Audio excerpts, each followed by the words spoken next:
Hi friends, welcome back. So today I wanted to talk about something that's near and dear to my heart because, well, I spent the majority of my life on various anxiety medications and everything else. So mental health care and healing the mind is something that is of great importance to me and sharing knowledge to the public. So there's a lot to be said here. I'm not going to keep everybody for too long, but I do want to touch on the main key components that are involved here that I have found helped me and the downfall to the mental health care treatment that I received over decades.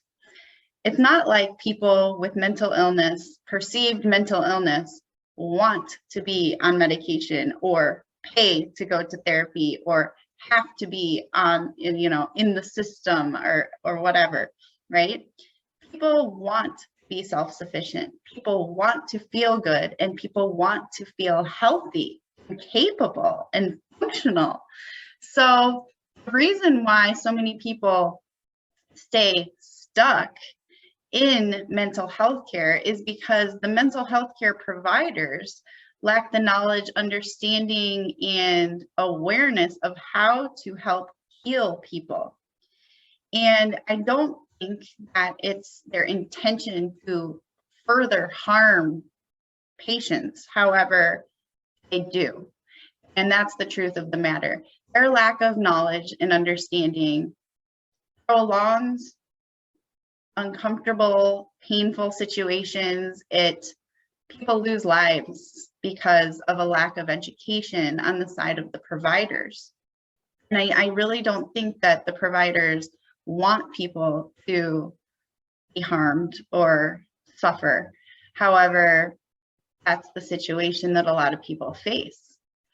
So I'm not a psychology major. I've taken psych classes. I'm not sure if things have changed now with all this stuff coming to light in the past few years. A few topics that really need to be addressed when treating someone with a mental illness. Understanding energy is really important. Energy is everything. And when we go to therapy, we are usually focusing on the problems, the perceived problems, the perceived negative things. And as we know, what we focus our energy on is what grows in life. So you can imagine if somebody is going to therapy 3 times a week to talk about their problems are going to exponentially grow.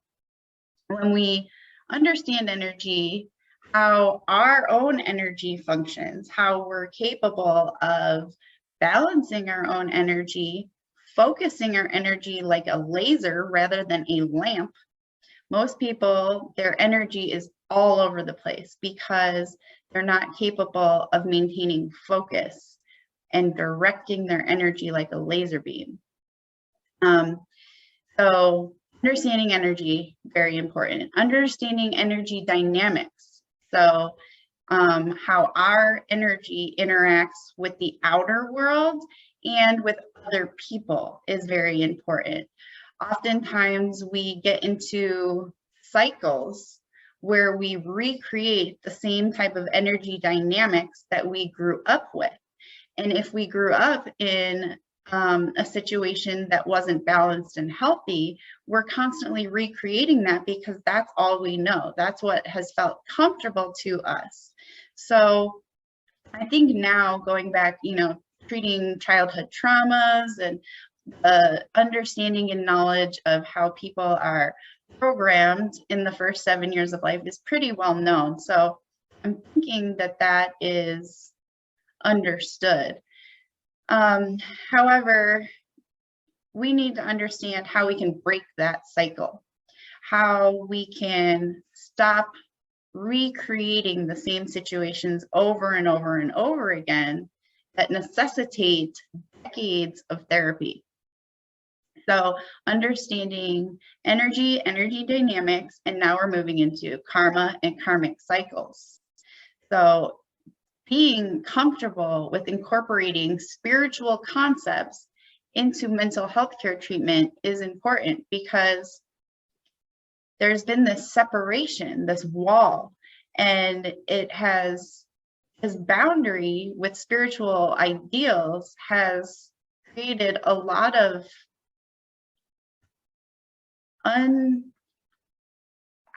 unintended outcomes, or perhaps outcomes in treatment that could have gone better if we would feel comfortable allowing spiritual concepts and ideas into the whole arena of mental health care. So when we get into karmic cycles, we are capable of breaking karmic cycles. We need to be in awareness of the karma we're creating to be able to understand how we keep creating the same karmic cycles. And to do this, we have to go within ourselves. I think oftentimes people want to go to therapy or a psychologist or a counselor and have that person fix them. When in reality, we need to understand we're already complete. We're already fixed. There is a healed version of self that already exists, and it's about realizing that person.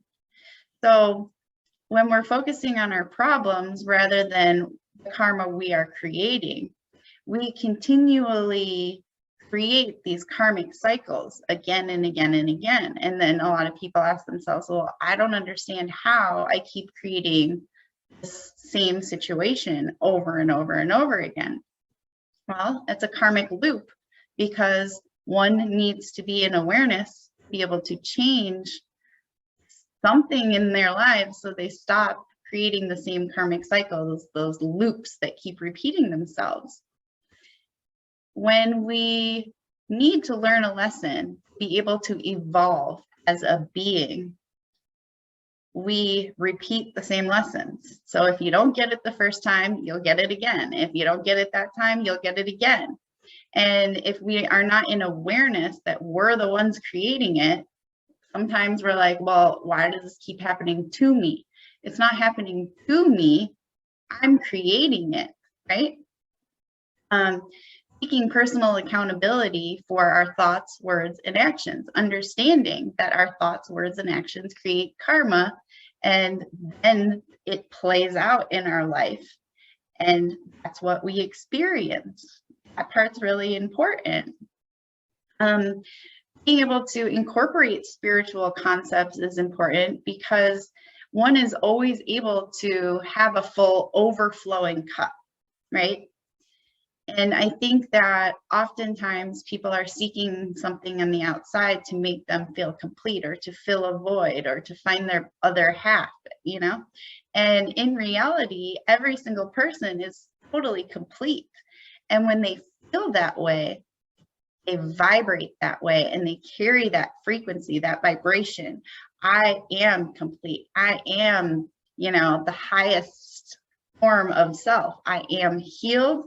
I am, I am a badass, that type of mentality. I don't need another person.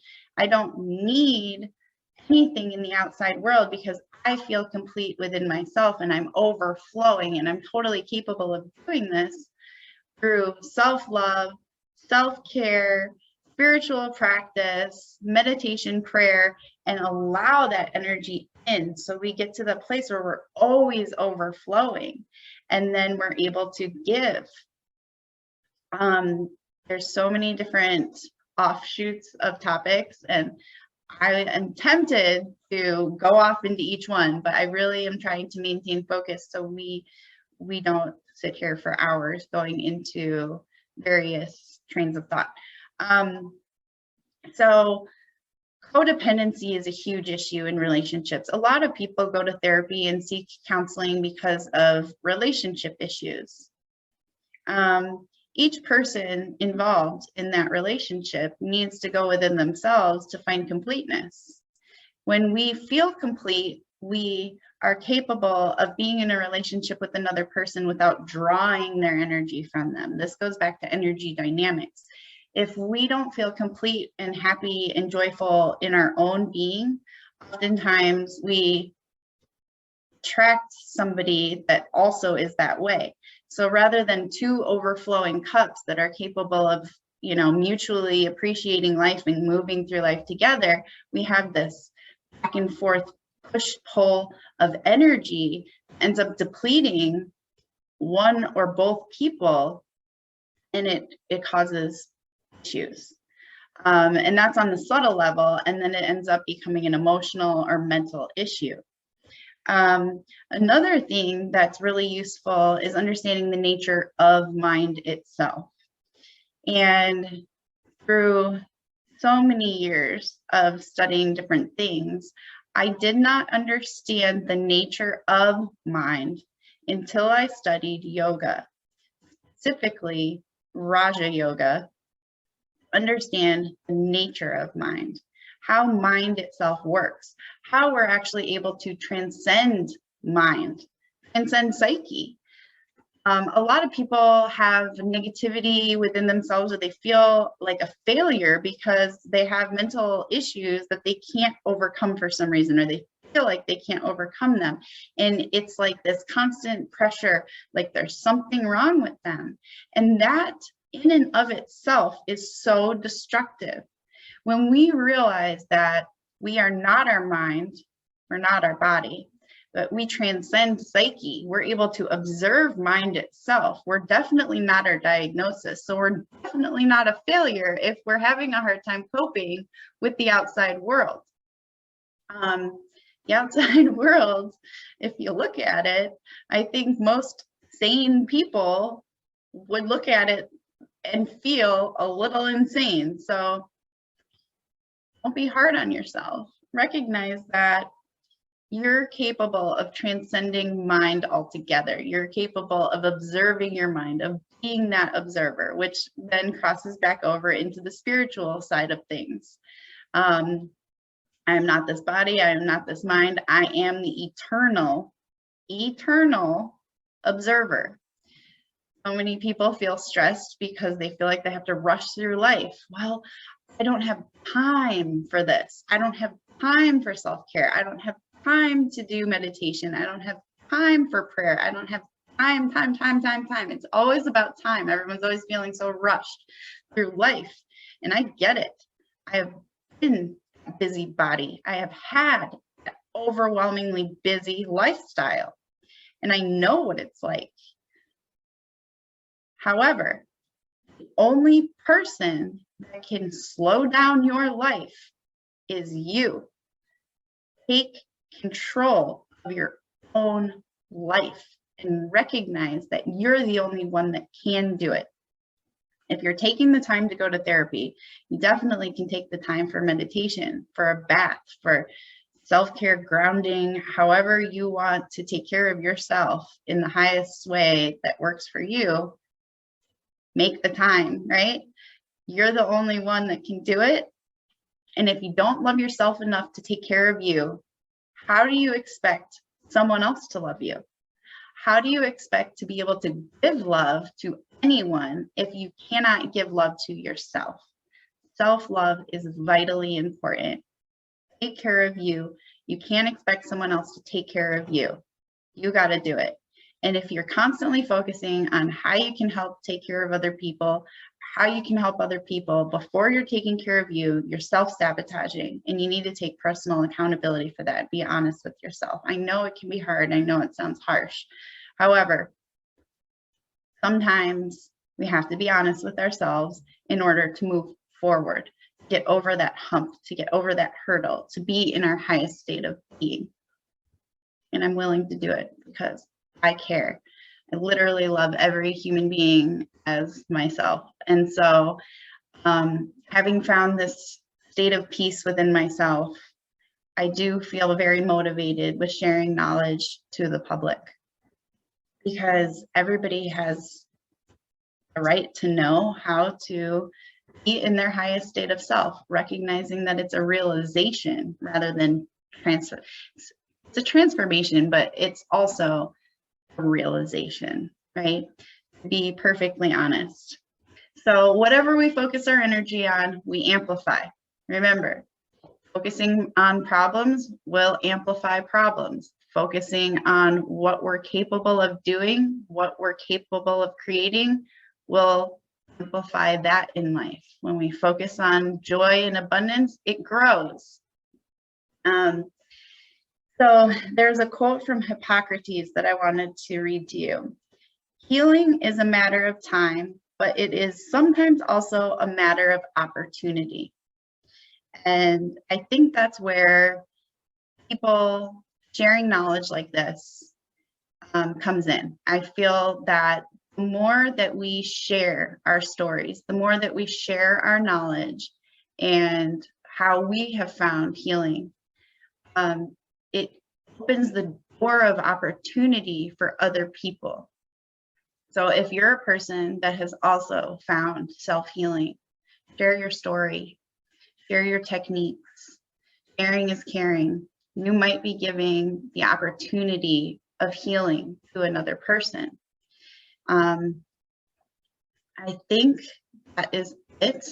I mean, there's literally so many things, but okay. So if you want to know more about energy dynamics, you can look that up. Energy dynamics is really focusing on how we program ourselves into control dramas. So when we're in times of stress or we're unbalanced, we fall back to unhealthy habits of energy transference with other people. That's really important. That gets into like why energy vampires exist, because they haven't taken personal accountability for maintaining an overflowing cup for themselves. So instead of understanding themselves to a point where they realize they suck energy from other people in toxic, unhealthy ways. You can look up energy dynamics. That's one of the really helpful things I think that people don't talk about enough. I think a lot of people have been trending love languages, and there's a couple other fads, you know, that are trending. But when it comes to healing, understanding karma, understanding the nature of mind, understanding energy and energy dynamics is really important. Being honest with yourself, being able to observe self, which takes time and meditation. And if you want to be able to focus your energy, whether it be to start something new, to grow something, to manifest, whatever it is, meditation is the key. Raja Yoga is the form of yoga, the path of meditation that I personally